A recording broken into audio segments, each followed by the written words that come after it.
Mirio Togata, one of the big three of UA High School. In just the first 2 episodes Mirio was introduced, he was added to the roster of amazing characters in My Hero Academia that I had such fond respect for. I looked forward to seeing what he would become as well as what he'd have to offer to our main cast after just a single episode of meeting him.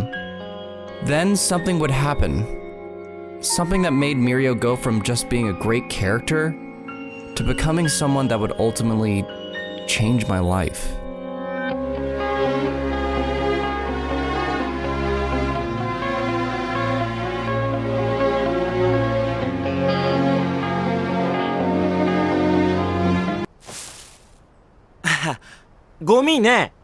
My first meeting with Mirio was a strong one, to say the least. He had an interesting character design that resembled Lucas and Tintin for some reason. His personality seemed incredibly genuine while also being incredibly powerful, but not being cocky about it. The biggest thing though that made me attach to his character right away is teaching of a lesson that he had.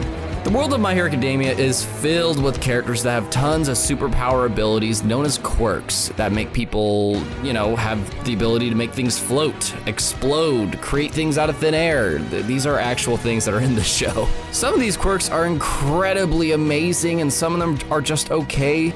And then enter Mirio. When we first meet Mirio, both the viewer and the class saw his quirk as an incredibly powerful one. But then he realizes that the quirk is actually incredibly terrible. He just made it great. His ability allows him to phase through things, but he can't see, hear, or feel anything when he uses it. He could potentially just keep falling forever. It's terrifying. It requires insane precision and control to use the way that people just perceive it to be.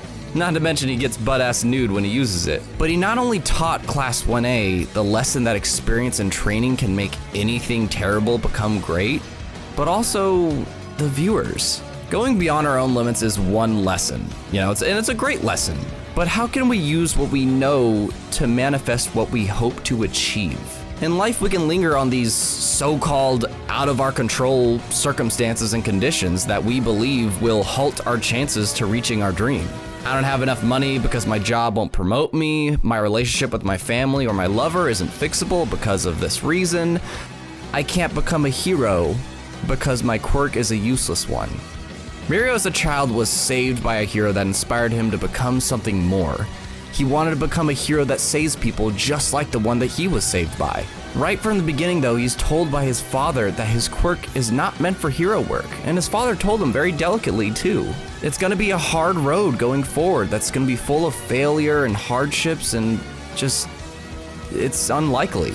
But Mirio accepted this, and from that moment forward, he decided to not fall victim to the beliefs of those around him, to take his so-called uncontrollable hindrance that would be towards his goal, and instead make it what will make him achieve that goal. He put an incredible amount of work and put up with a life of hardship in order to mold his weakness into his greatest strength.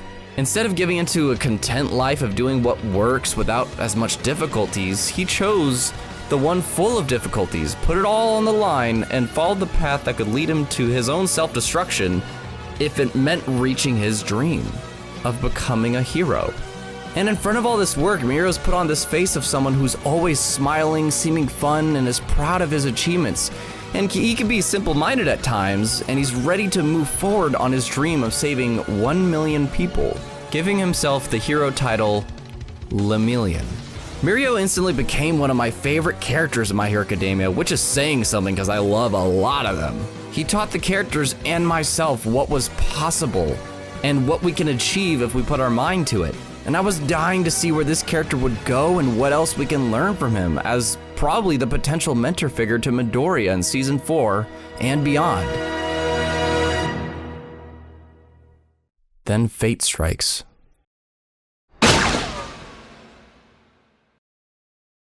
And just like that, a lifetime of work just gone.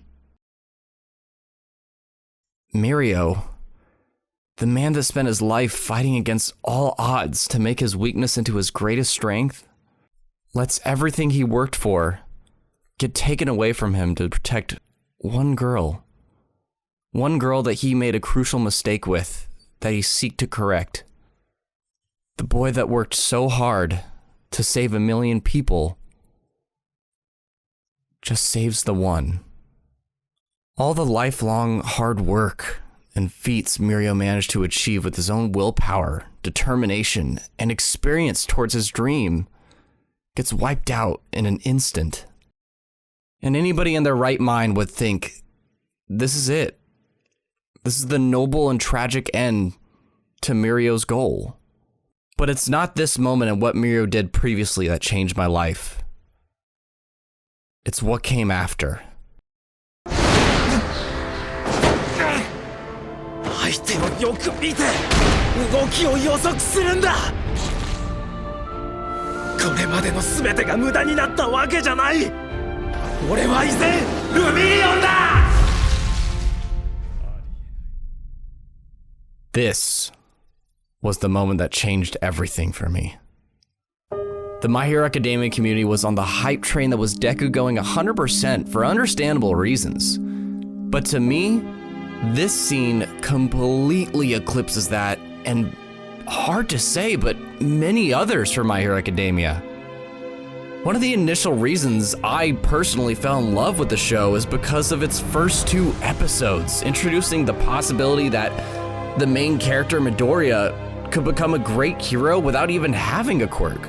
He simply proved himself to the world's greatest hero as someone that has what it takes, even without a quirk of his own, by taking action no matter the circumstance.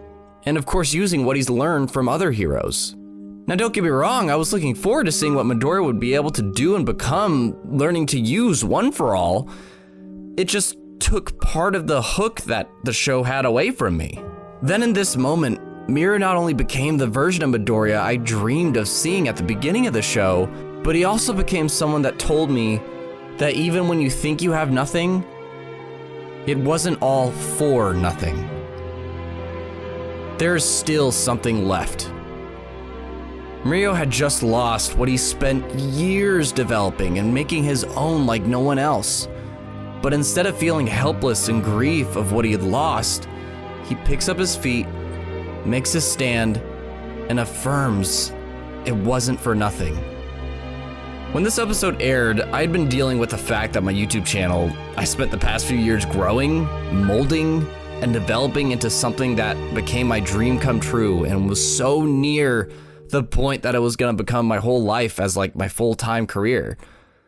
But it had just been taken from me in an instant by a hijacker that removed everything I had accomplished as a content creator.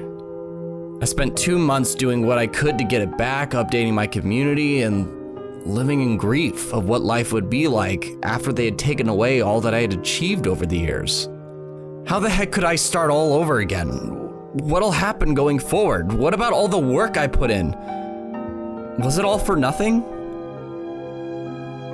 Then My Hero Academia had a little episode titled Lemillion. Mirio just experienced something I had, but far worse. But he took his stand to rise up again and say it wasn't all a waste, and that he was still Lemillion. He didn't hesitate to recognize his journey till now meant something, and he still intended to use everything he got from it going forward. And in that moment, Mirio became the finest definition of a hero in My Hero Academia. He turned his greatest weakness into his greatest strength. He made a mistake and sought to correct it. He lost everything, but continued with what he had. He inspires us to keep moving forward with our decisions, regardless of what our circumstances might be. This is how Mirio inspired me. This is how he became one of the best characters of My Hero Academia. And this is how Mirio Togata changed my life. This episode, along with other things, really inspired me to move forward in my journey and making content for you and pushing towards my dream of being a full-time content creator. And one of those decisions is to branch off and make the side channel being Westside Otaku for all things anime, which I still want to talk about, as this channel starts to transition to being a bit more gaming focused. So with that in mind, please go check out and subscribe to Westside Otaku with the bell icon enabled, in which you'll get more videos like this. And if you want to help the transition all the more, then I would love for you to become a patron, to which you can discuss My Hero Academia with me, as well as tons of other things like Kingdom Hearts and gaming news and so on. We got our Discord in there. And just being even the lowest level there still is doing more than what 99% of my subscriber base does, and you are part of that less than 1% that keeps everything going. So go check out Westside Otaku if you want to follow me for anime content, and go check out Patreon if you're a continued supporter here and want to take some action to do, well, make the channel have more content. Do those two things, and don't forget to be geek, be proud, and be awesome.